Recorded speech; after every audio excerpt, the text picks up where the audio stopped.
कभी कभी हमारे लिए सामने वाले की चेतावनी को हल्के में लेना खतरनाक हो सकता है। हमेशा सतर्क रहना चाहिए। ऐसे ही आज हम आपके लिए एक कहानी लेके आए हैं, भूतिया अस्पताल।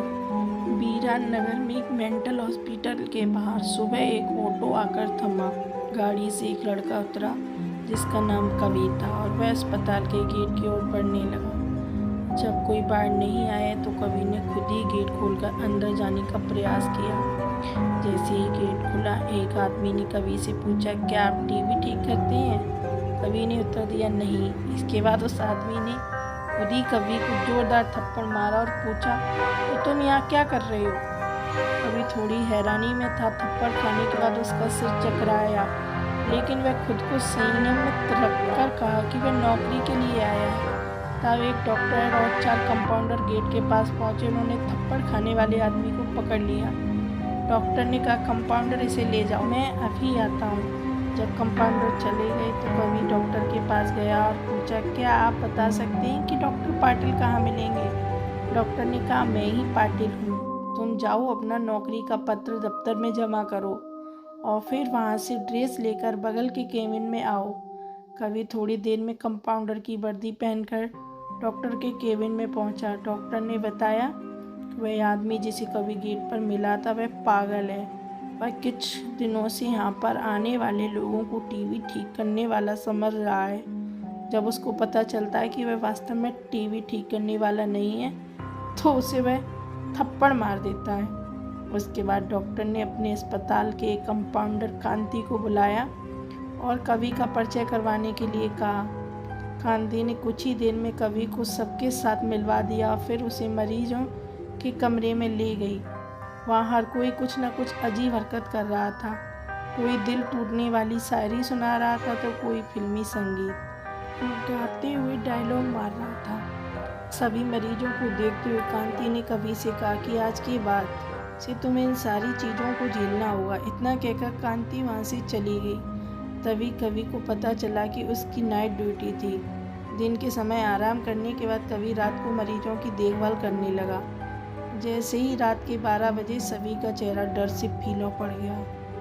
हल्ला करने वाले मरीज भी चुपचाप से कोने में बैठ गए। यह सब देखकर कवि को बड़ा अजीब लगा।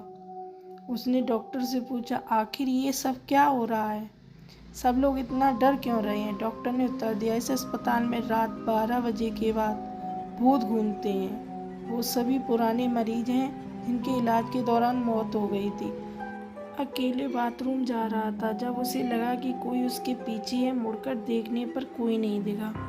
कुछ देर बाद उसे फिर ऐसा ही महसूस हुआ। कवि ने सोचा कि यह भूत की बात उसके दिमाग में घूम रही होगी, इसलिए उसे वहम हो रहा है।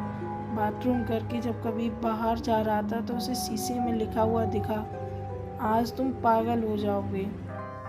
कवि को लगा कोई उसके साथ मजाक कर रहा है, इसलिए उसने इस बात पर गौर नहीं किया और अपने काम पर लग गया। कुछ देर बाद कवि को एक तेज चीज सुनाई दी। वह दौड़ते हुए आवाज की ओर बढ़ा। जैसे ही कवि वहां पहुंचा, एक पागल ने दरवाजा अंदर से बंद कर दिया। किसी तरह से कवि ने उस दरवाजे को खुलवाया। दरवाजा खुलते ही उस पागल ने कवि को हवा में उछाल दिया। कवि को इतनी जोर से गिराया कि इसकी चोट लग गई और ब्लड आने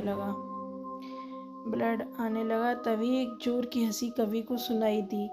वही पागल हंसते हुए बोला कि मैंने कहा था ना कि आज तू पागल हो जाएगा।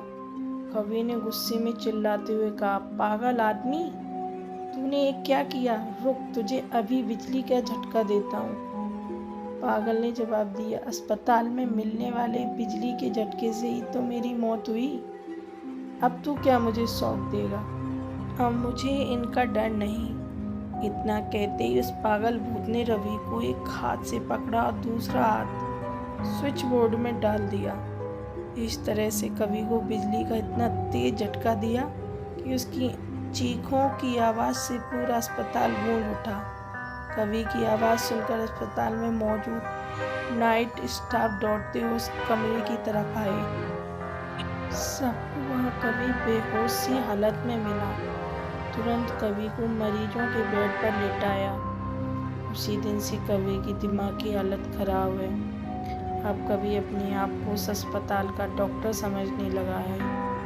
अपनी पागल स्थिति और डॉक्टर बनने के वहम के चलते कवि ने ब्लड से अब तक कई लोगों का पेट काट दिया। उस रात भूतिया अस्पताल से कवि की तरह ही चीखों की आवाज़ आती है और किसी न किसी को वो भूत कवि की तरह ही पटक देता है। ये चीखने की आवाज़ हमेशा उसी समय आती है जब कवि को बिजली के झटके दिए जाते हैं। कभी कभी हमारे लिए सामने वाले की चेतावनी को हल्के में लेना खतरनाक हो सकता है। हमेशा सतर्क रहना चाहिए। थोड़ी सी सावधानी हटने पर भयानक दुर्घटना घट सकती है। आई होप आपको मेरी कहानी अच्छी लगी। मिलती हूँ अगली कहानी में। आप मेरे चैनल पे नए हैं तो मेरे चैनल को सब्सक्राइब करें।